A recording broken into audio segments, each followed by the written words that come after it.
Les doy la bienvenida a esta clase y quiero hoy día desarrollar dos temas. Uno que son los lípidos y otro que son los ácidos nucleicos. Cuando hablamos de lípidos decimos que están formados por carbono, hidrógeno y oxígeno y tienen menos oxígeno que los carbohidratos. Desde el punto de vista energético, los lípidos producen más energía que un carbohidrato. Vamos a ver cuánto más. Por otro lado, los lípidos, según la clasificación que vamos a hacer, si se pueden convertir en jabón o no, los vamos a clasificar en saponificables e insaponificables. Si bien es cierto, los lípidos tienen carbono, hidrógeno y oxígeno, podrían también estar asociados a fósforo, ¿ya? Y a otras sustancias. Por ejemplo, fosfolípidos, que son componentes de la vaina de mielina y de las membranas celulares, de todas. ¿Okay? Y de ahí entonces que hablamos de componentes adicionales. También los lípidos se pueden asociar a carbohidratos, formar los glucolípidos, que también lo hemos visto formando parte de la membrana plasmática. También se pueden asociar a proteínas y vamos a ver las lipoproteínas. De manera que tienen una gran posibilidad de asociarse con otras sustancias, ¿ok? O con otros componentes. Pero lo básico es carbono, hidrógeno y oxígeno. Adicionalmente pueden ser las otras sustancias. Bueno, vamos a ir viendo entonces esto de saponificables e insaponificables. Si nosotros miramos acá, lo que yo les voy a presentar, voy a parar esto, entonces vamos a ir viendo, ¿ya? Ahí tendríamos entonces la característica de los lípidos en general. Y ahora los vamos a poder clasificar, como les contaba recién, en saponificables e insaponificables. Entonces, dentro de los saponificables vamos a ver los lípidos simples llamados comúnmente triglicéridos. Y los otros que son los lípidos complejos, como son los fosfolípidos, los proteolípidos, los glucolípidos, eh, todos ellos, como digo, saponificables. ¿Por qué? Porque hay un componente lipídico básico, que es el triglicérido, y ese tiene asociado a otras moléculas. Entonces, si yo le quito la otra molécula, me queda el triglicérido que lo puedo saponificar, es decir, convertir en jabón. Lo más importante en este tema son los triglicéridos, ¿ya? Así que vamos a ir viendo. Básicamente, un triglicérido,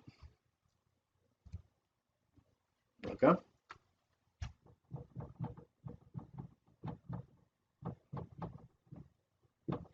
el triglicérido, desde el punto de vista químico, es un éster.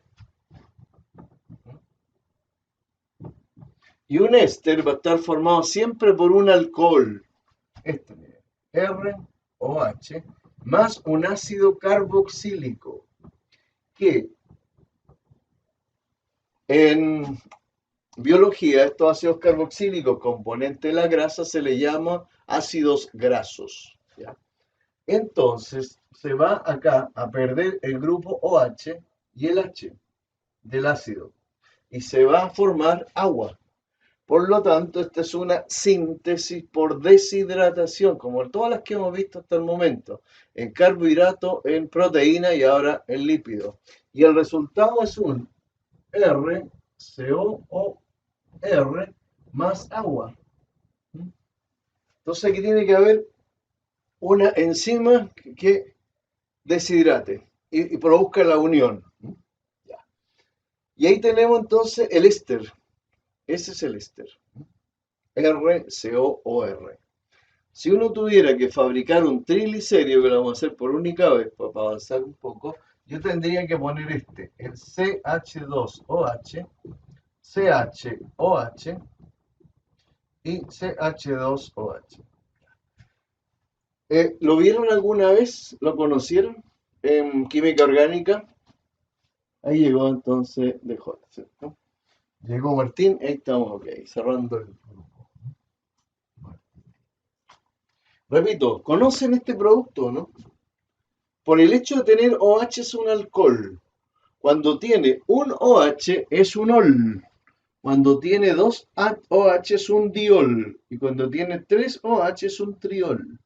Entonces, y tiene tres carbonos. En química orgánica, los que tienen tres se llaman propa. Ejemplo, el propano era un hidrocarburo de tres carbonos, propano, ¿cierto? Entonces, este es el propano, pero tiene tres OHs, por lo tanto es el propano triol. Lo vamos a ver en orgánica después. Pero propano triol para los químicos, pero para los biólogos es glicerol. ¿Ya? Se va a unir a este. Este es un ácido graso. Si es con uno, es un monoglicérido. Si se une con dos, es un diglicérido. Y si se une con tres, va a ser un triglicérido, que son las grasas más comunes que nosotros vemos en la mantequilla, en el queso, en la carne de cerdo, harto en la carne de cordero más, en la carne vacuna, o sea, todas las carnes tienen dosis de lípidos, de triglicéridos, ¿ya? Y luego entonces se va a producir lo mismo que arriba, todos los OH desaparecen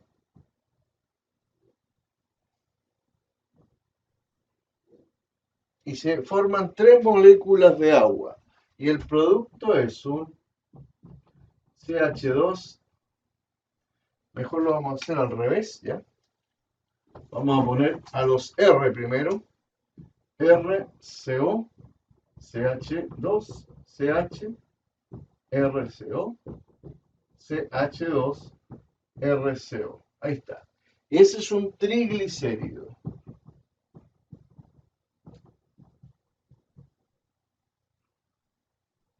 Triglicérido o lípido simple, ¿ya? Más tres moléculas de agua. ¿Ya? Si yo consumo estos triglicéridos, hago al revés, miren. Si estos triglicéridos los consumo en la dieta, mantequilla, queso, leche, comidas con carne ya, con aceites, papas fritas, voy a tomar estos triglicéridos, los voy a emulsionar en el intestino delgado y los voy a quizá empezar a digerir en el estómago con la lipasa gástrica, la cual va a cortar esto y va a meter agua en los enlaces. Al meter agua va a convertir en glicerol y ácidos grasos. Todas las lipasas, ya sea la lipasa gástrica, la lipasa del jugo pancreático, que se llama lipasa pancreática, y la lipasa intestinal, todas ellas van a romper este triglicérido y lo van a convertir en glicerol más ácidos grasos. Estos son ácidos grasos. ¿Ya? Para que entendamos el proceso de la degradación de un triglicérido. Entonces, si yo me como un pedazo de mantequilla con pan, en el tubo digestivo esto se va a convertir en glicerol más ácidos grasos. Estos van a poder circular por la sangre, a veces se juntan como gotitas, llamadas kilomicrones, y van a llegar a los distintos tejidos. En esos tejidos van a entrar a la célula y la célula en el retículo endoplásmico liso, el REL, van a sintetizar lípidos y los van a guardar como material de reserva en la hipodermis. Y eso es lo que nos da la cara rellena, ¿no? Y el cuerpo también. Además, toda esta grasa sirve de aislante térmico. El problema es el exceso de grasas que hace mal, pero es necesario conservar ya una cantidad de lípidos para mantener temperatura corporal. Cuando una guagua nace prematura, incluso no ha depositado suficiente grasa en la hipodermis. Y eso hace que esa guagua se tenga tumefacción. No se va capaz de regular su temperatura y tiene que estar en incubador. Cuando ya deposita esta grasa en la hipodermis, ya actúa el aislante térmico y por eso entonces puede valerse por sí misma, o sea, no se va a enfriar. Las personas que empiezan a adelgazar muy rápido se entumen porque no son capaces de regular y se les escapa el calor. Y los animales cuando entran en periodos de frío, hibernan o viven en zonas donde la temperatura es muy baja, ya, lo que hacen en primavera y verano es aumentar, acumular tejido graso en la hipodermis para poder aguantar el frío del invierno. Bien. Ahí tenemos entonces los triglicéridos. Vamos a ir viendo un poco más de ello. Acá. Los ácidos grasos pueden tener, estos, miren, estas R, pueden tener, acá lo tengo ya, pueden tener 18 carbonos, estos ácidos grasos que le estaba mostrando acá, miren. Aquí. Estos pueden tener 18 carbonos, 16 carbonos, 20, 22 carbonos, 24. O sea, son macromoléculas, son muy, muy grandes. Lo que sí es, ellos no forman polímeros. Son moléculas separadas pero grandes. Los triglicéridos son ésteres. Y un éster no se junta con otro éster, simplemente son ésteres. No es como la proteína que está formada por unidades llamadas aminoácidos que se van repitiendo. Estos no, no son polímeros, no se lo olvide. Sigamos avanzando en esta parte. Los ácidos grasos entonces pueden ser allá 18 carbonos, pueden tener 20, 24 y depende de eso la cantidad de energía que puedan generar. Un componente de un triglicérido, como yo les contaba recién, vamos a ir viendo acá, a sacar la lupa. Este es glicerol, el que les dibujé en la pizarra. Y estos son los ácidos grasos. RCOH es un ácido carboxílico. El OH completo del alcohol se va con un H. Y de esa manera queda el RCO. Me faltó acá uno en esta parte, miren. No vuelvo atrás. 4.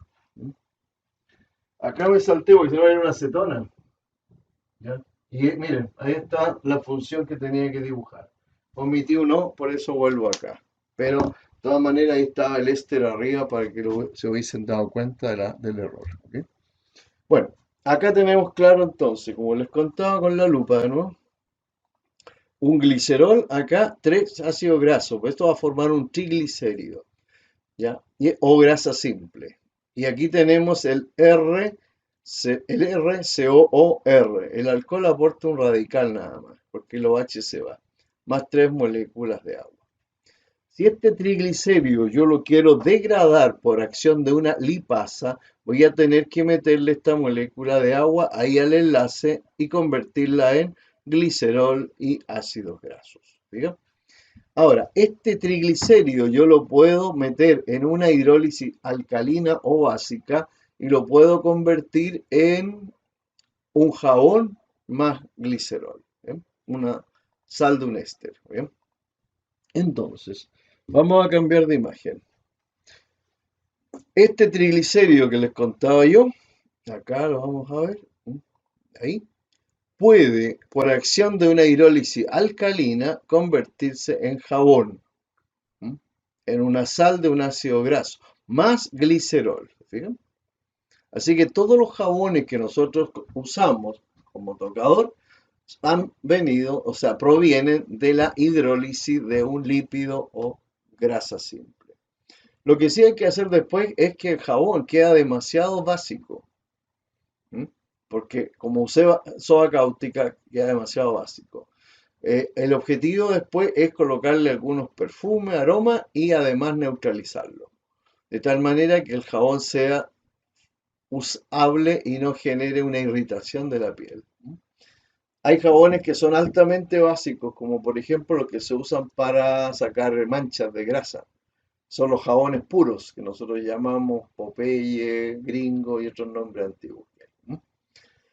Ustedes pueden preguntarme cualquier cosa que les llame la atención o que haya que explicar de nuevo. Botamos eso. Bueno, y ahí hay unos ácidos grasos. Se fijan, ese tiene de arriba 18 carbono. Y el de abajo también. Bien. El hecho de que sean saturados los ácidos grasos o insaturados depende si tienen puros enlaces simples, son saturados. Si tienen entre medio enlaces doble o triple, se les llama insaturados o grasas insaturadas. Para que entendamos el concepto de saturado e insaturado. Las ceras generalmente son un tipo de lípido, también de los lípidos saponificables, que los vamos a encontrar en la cutícula de la hoja, en la parte superior, también en las frutas, por eso brilla, y en el plumaje de aves. Por eso que el ave y en el pelo también. El ave, ¿qué hace? sale del agua, se mueve un poco, sacude sus plumas y queda seca. Y acá el agua por la hoja escurre, ¿ven? Y forma esas gotitas porque tiene una capa seria encima. Bien, son capas impermeables entonces, protectoras. Los lípidos insaponificables ahora son aquellos que por hidrólisis alcalina no forman jabones, ¿ya? Acá están los terpenos, los esteroides y las prostaglandinas. Los terpenos forman parte de los vegetales, pigmentos. Los esteroides, aquí sí que hay una familia grande que ahora la vamos a desarrollar. Y finalmente las prostaglandinas. Son estas las dos más relevantes que yo tengo que explicarles. Ustedes saben que las hormonas tienen doble naturaleza. Una es proteica y la otra es lipídica, ¿ya? Bueno, las hormonas lipídicas tienen como base un esteroide, que es aunque no se aprendan el nombre, pero se los tengo que indicar, es el ciclopentano peridrofenantreno. Ciclopentano peridrofenantreno. Y en la base de una serie de productos que yo les voy a mencionar que son relevantes en nuestra vida. Los esteroides, ¿ya?, están constituidos, o los esteroides forman una familia bastante grande. Están todas las hormonas sexuales y las hormonas producidas por la corteza suprarrenal, como el glucocorticoides, mineralocorticoides. Entonces vamos a ver un poco eso. Hay sales biliares que también son esteroides. El colesterol es un esteroide. Pigmentos biliares son esteroides. Vitamina D, esteroide. ¿Ya? Vamos, veamos entonces un poquito. Los terpenos, como les contaba, están formando parte de los vegetales, tales como los carotenos, las fitohormonas, etc. No se olviden que en las plantas también hay hormonas. La leucina, la giberilina, las citoquinas, el etileno y otros más. No todos son terpenos, ¿ya? Bueno, forman parte de la clorofila estos componentes lipídicos. Y aquí sí que hay harto que hablar. Los esteroides son toda esta familia y más. Y empezamos a conocerlas. El colesterol, ¿qué es? ¿Quién me ayuda? ¿Qué saben del colesterol? Me voy a sentar, vamos, un asiento acá, porque mucho rato parado cansa. Cuéntenme, el colesterol, ¿qué es lo que saben de él? Las ideas nomás que hayan, ¿cierto?, que puedan servir para conversar un poco. ¿Qué saben del colesterol?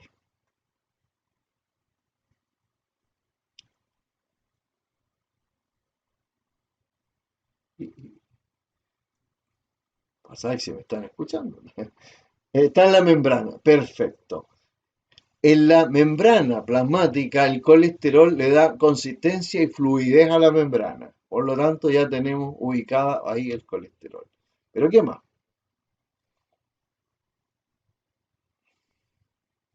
Ahí está la copia, ¿cierto? Ahí está como el torpeo al lado, el dibujo que les puse yo.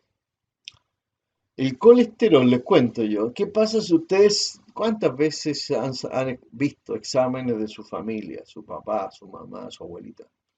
Y ven usted y dice que hay un colesterol, y hay un colesterol bueno y un colesterol malo. ¿Qué significa eso? Mordió un mouse, ¿por qué muriéndose? Díganme, ¿qué significa un colesterol bueno y un colesterol malo? ¿No? Ya. Cuando ustedes analicen un examen, un perfil bioquímico, van a ver dos colesteroles. Uno que es, a ver, no los tengo acá, por eso los voy a buscar, los voy a escribir acá. Uno es el HDL y el otro es el LDL. El HDL, el high y el LDL, el light. Este es malo.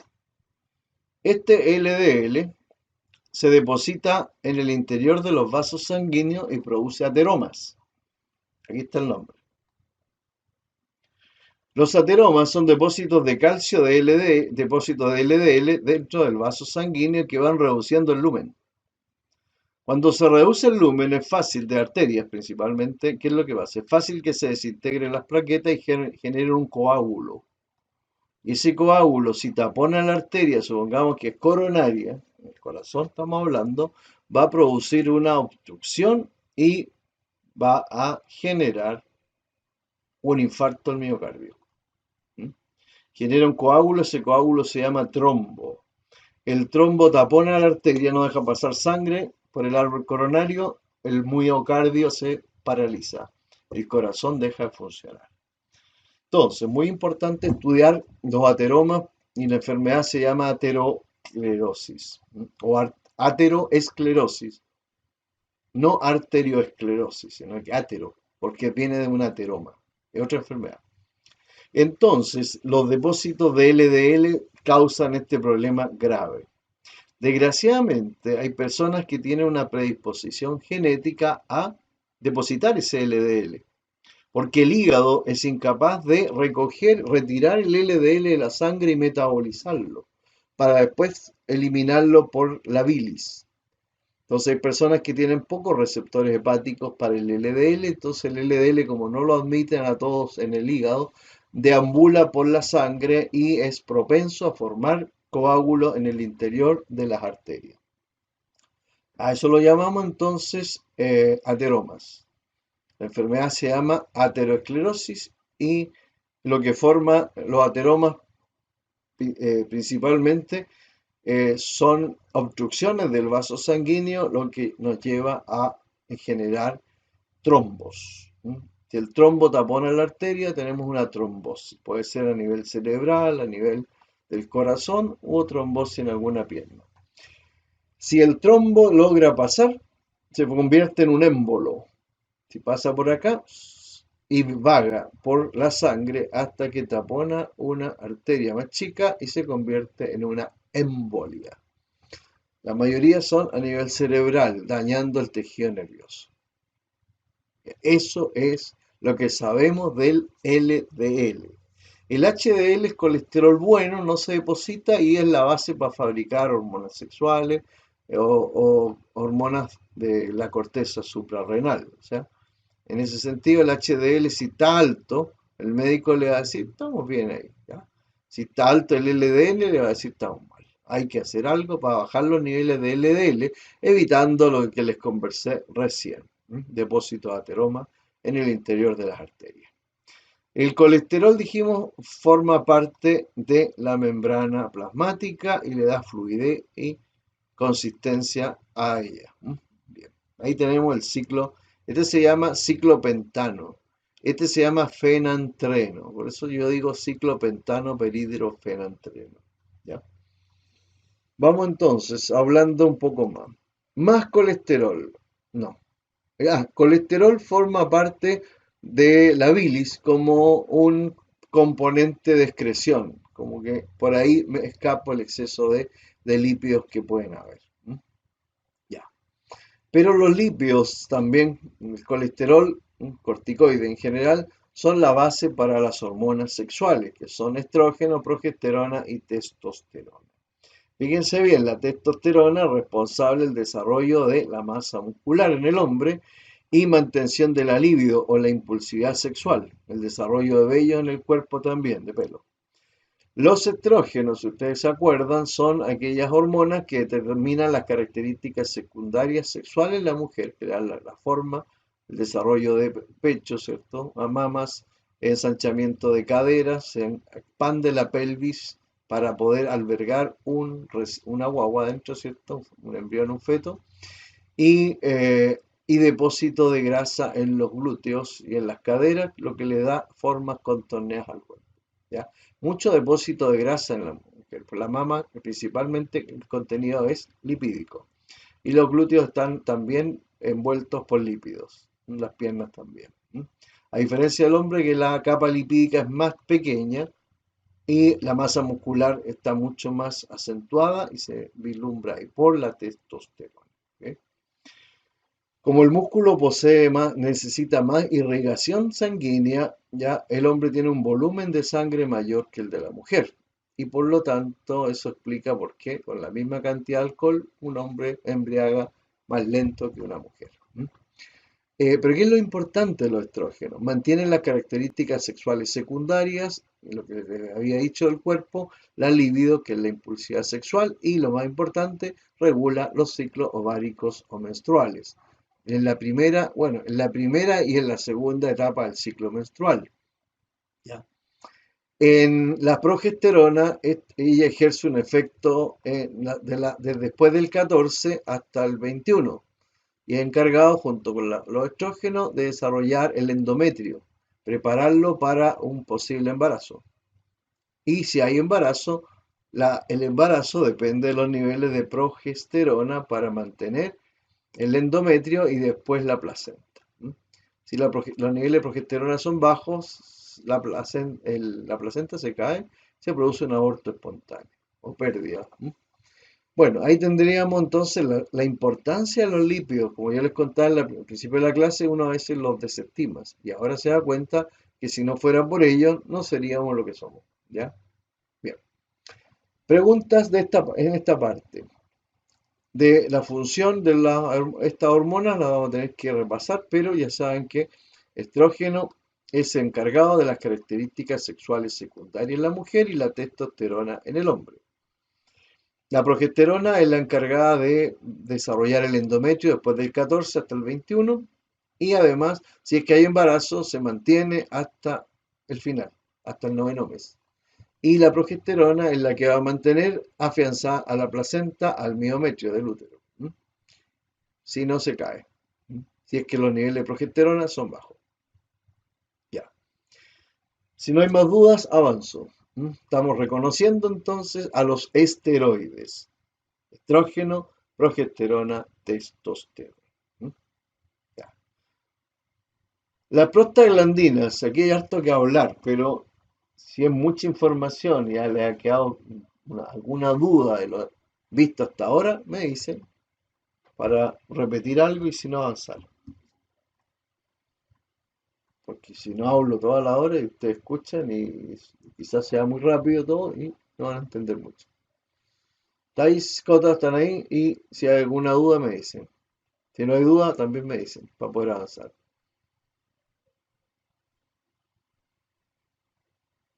¿No? Importante que estemos comunicados siempre.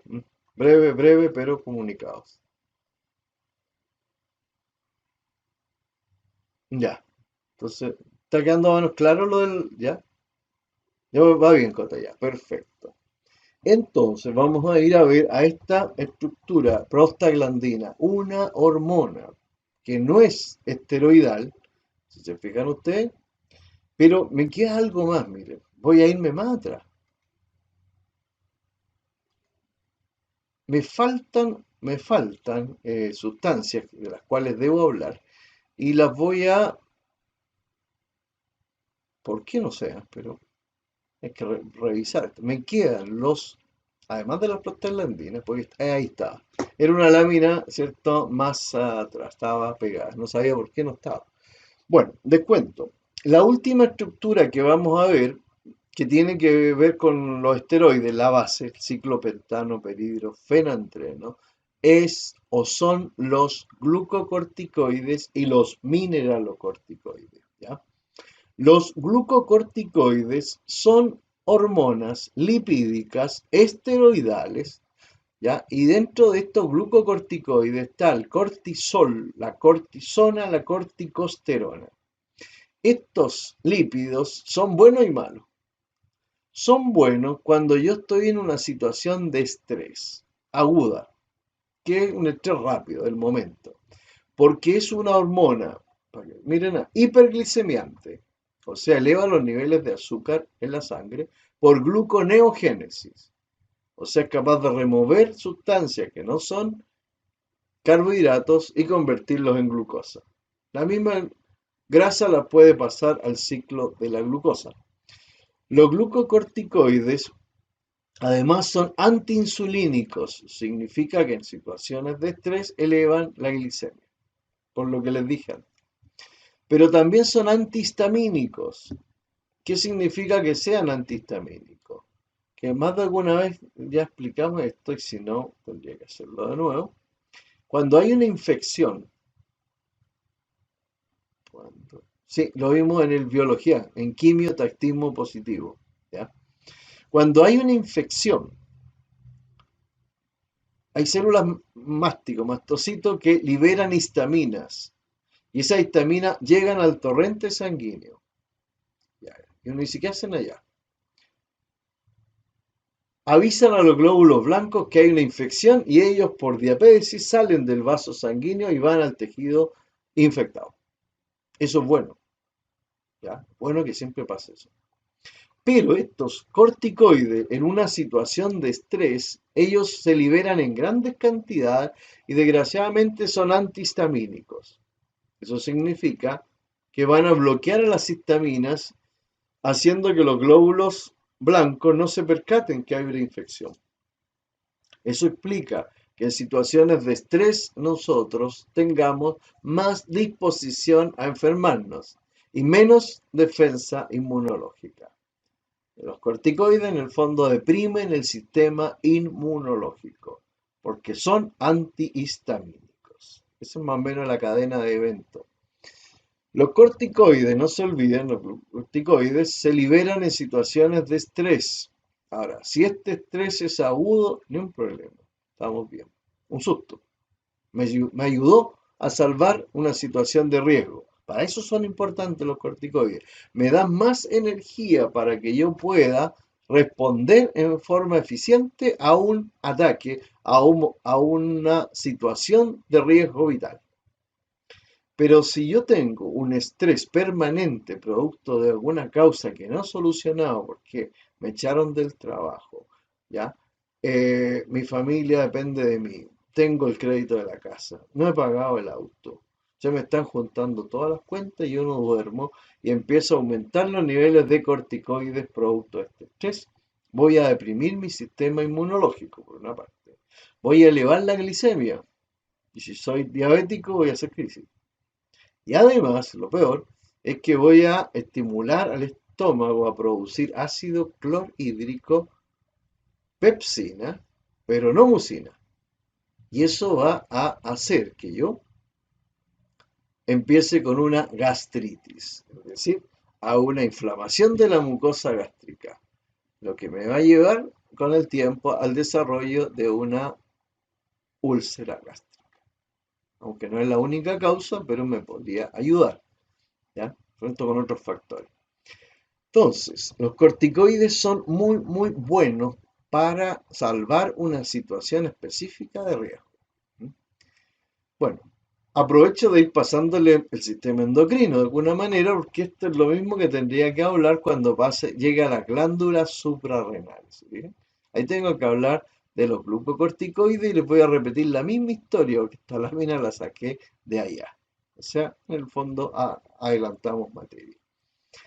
Los glucocorticoides, como el cortisol, la cortisona y la corticosterona, son buenos para salvar situaciones específicas de riesgo.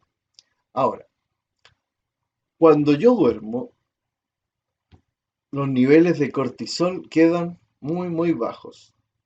Pero si yo no duermo las horas que debería dormir, porque estoy estresado, porque tengo todos estos problemas que no puedo solucionar, el cortisol en abundancia, ¿ya? Que no logré bajar durante las horas de sueño, me va a generar un daño en las células del hipocampo. Si nos acordamos, todavía no llegamos mucho a esa parte, pero vamos a pasar por esa materia. El sistema nervioso. Veremos que el hipocampo es el área donde se consolida la memoria a corto y a largo plazo. Así que ustedes deben imaginar que niveles altos de cortisol o corticoides van a destruir las células del hipocampo, reduciendo a largo plazo nuestra capacidad de aprendizaje y de memorización.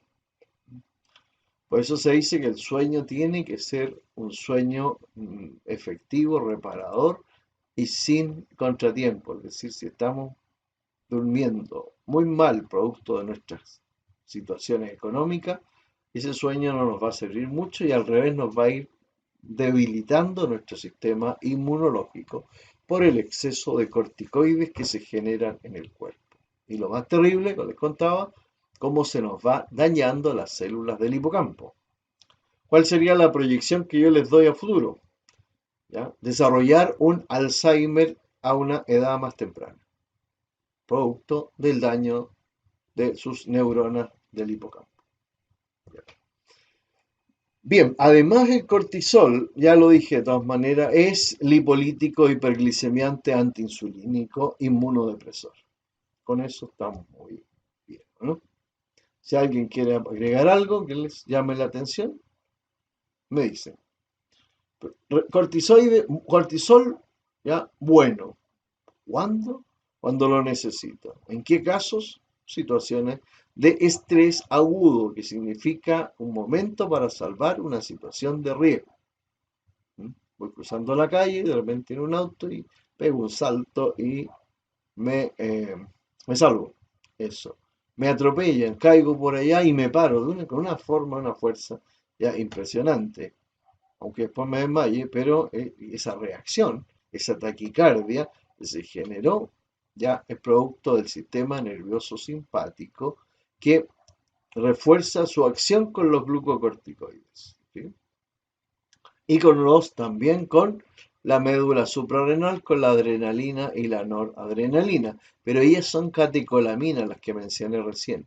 Son de naturaleza proteica, pero las que libera la corteza suprarrenal son todas hormonas lipídicas. Y no se olviden, la corteza que libera glucocorticoides, acá, y hormonas sexuales, SEC. Pero también libera una hormona llamada aldosterona, que la veamos luego, que tiene que ver con la regulación del sodio, del potasio, iones de hidrógeno y volumen de agua o volemia. Así que los mineralocorticoides, que también son de la familia de las grasas, ¿ya? De los esteroides, del colesterol, nosotros vamos a ver que no está, pero yo se las voy a indicar. Vean mucho entonces. La aldosterona es un corticoide mineral también de la misma naturaleza, lipídica esteroidal, y que tiene la misión de, a nivel del túbulo renal, reabsorber sodio, agua, por presión osmótica, excretar potasio e iones de hidrógeno. Con esto mantiene los iones, la natremia, que es el contenido de sodio en la sangre, la potasemia también la regula y el pH, y además lo más importante es que regula la volemia o volumen sanguíneo. Así que cuando uno recoge sodio, arrastra agua, sube la volemia, sube la presión sanguínea. Por lo tanto, las personas que tienen problemas de presión, que tienen problemas de subida de presión, se les recomienda no consumir sal en su dieta, porque al recoger esa sal por acción de la aldosterona van a arrastrar volumen de agua. Sube la volemia y le sube más la presión sanguínea. El riesgo mayor de una hipertensión arterial es ruptura de vasos a nivel cerebral y daño neurológico severo. Ahí tenemos un avance en el fondo de las hormonas de naturaleza esteroidal. ¿Okay? Ya hemos hablado de a poco de la insulina, el glucagón, que son hormonas proteicas, pero también ahora hoy día se unen estas hormonas que son de naturaleza lipídica, esteroidales, no se les olvide, ¿ya? La base de toda ella es la misma, el ciclopentano peridrofenantreno, lo mismo para todas. Progesterona, estrógeno, testosterona, todas las que ustedes han visto son, repito, esteroides, tienen la misma estructura del colesterol. Bien, vamos entonces avanzando un poco hacia lo que me había saltado, que lo tenía después, porque estaban todos relacionados, pero este no. Las prostaglandinas, una estructura química muy rara, ¿se fijan? Esta estructura, esta molécula que no es esteroidal, ¿ya? fue descubierta por primera vez, miren, en la glándula prostática. Es en el fondo componente del semen. Y tiene una particularidad, porque estimula la contracción del músculo liso. Si yo tengo un músculo liso y le agrego semen, debería empezar así a contraerse, por su acción. Entonces, uno se pregunta, ¿y para qué sirve entonces en el semen la prostaglandina? Que se produce en la glándula prostática y forma parte de este semen. El semen es un líquido en el cual van los espermios. Una cantidad de bicarbonato para neutralizar la acidez del canal vaginal, pero además lleva esta sustancia llamada prostaglandina. La misión de ella va a ser contraer el cuello y la musculatura del útero, ¿ya? Y después del oviducto, para que el espermio logre avanzar y llegar justamente donde lo necesitamos, que es aquí, miren. Este es el útero, ¿ya? Acá está el ovario y el día 14 sale un ovocito secundario acá, ¿ya? Y aquí en la trompa de falopio lo puede interceptar un espermio. Entonces, si aquí está el cuello del útero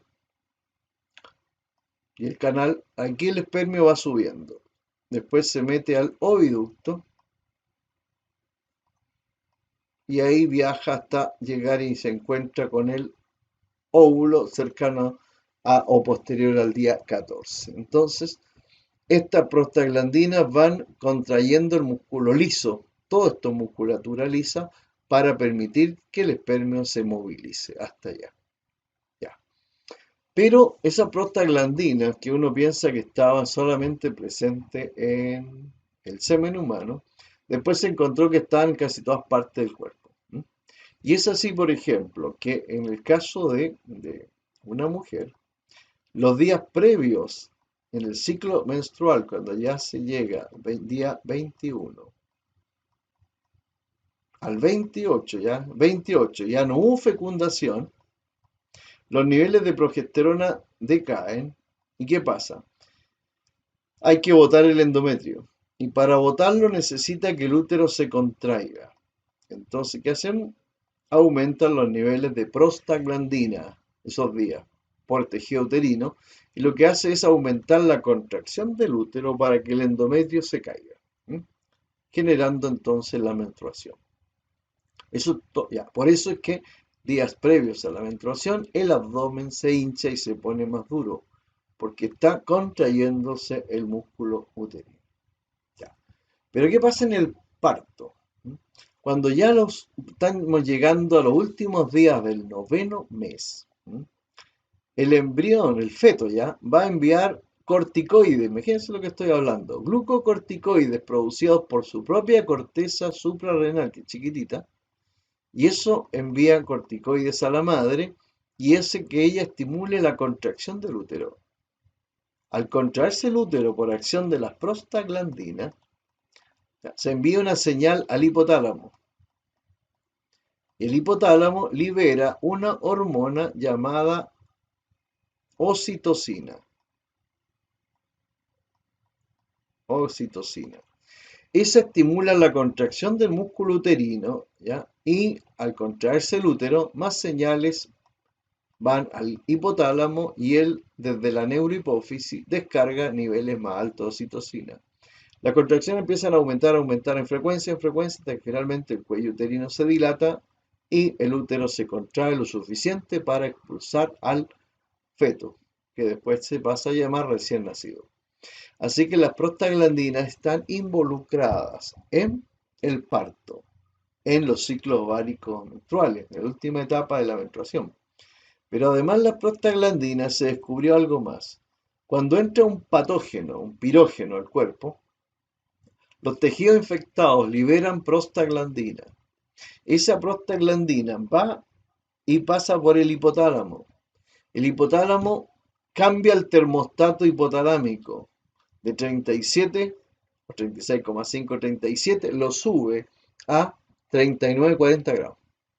Estando ahí, el hipotálamo a esa temperatura puede activar el sistema inmunológico y los agentes patógenos se van a morir. Muriéndose los patógenos, ¿qué pasa? El termostato cambia y vuelve abajo, 36,5, y yo me deshago del exceso de calor del cuerpo por sudor. Cuando yo empiezo a sudar es porque ya me estoy recuperando de la enfermedad. ¿Ya?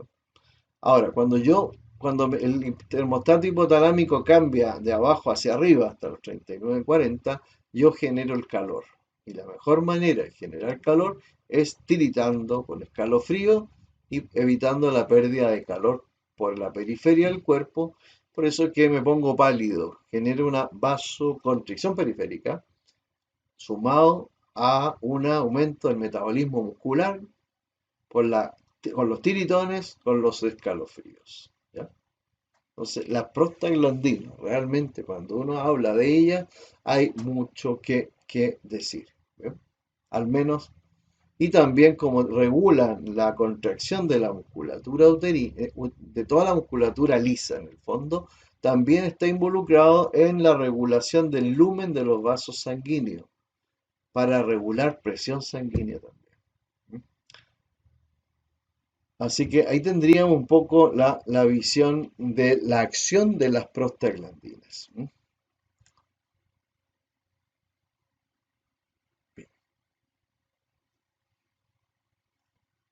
Entonces ahí van a tener bastante que repasar y bueno, repasar un poco el video por lo que yo les puedo contar.